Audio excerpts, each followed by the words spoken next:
Hey everyone, so today I'm going to show you how to use Perplexity AI for image captioning. This feature can help you automatically generate descriptive captions for your images, making them more accessible and engaging. So let's get started.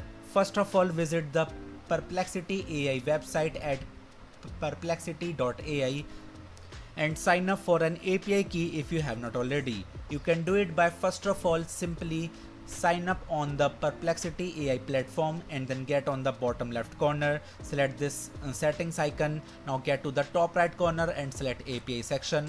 This is where you need to select docs and then select on get started.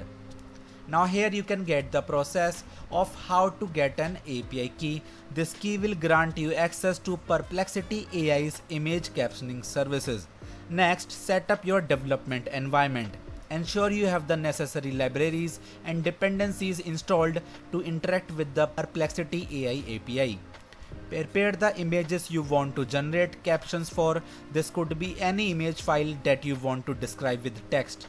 Integrate the Perplexity AI API into your application by configuring it to send your image files for captioning. This involves setting up the appropriate API endpoints and handling the requests and responses.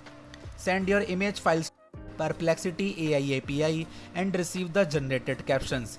Ensure that your application can handle the API response and display the captions appropriately. Review the generated captions to ensure they accurately describe the images. While Perplexity AI provides high quality captions, you may need to make adjustments to better fit your needs. Use the generated captions to enhance your image content. This can include adding captions to social media posts, improving website accessibility, or organizing image galleries. And that's it. By following these steps, you can use Perplexity AI for image captioning, making your images more descriptive and engaging. If you found this tutorial helpful, please give it a thumbs up and subscribe for more tips. Thanks for watching and see you next time.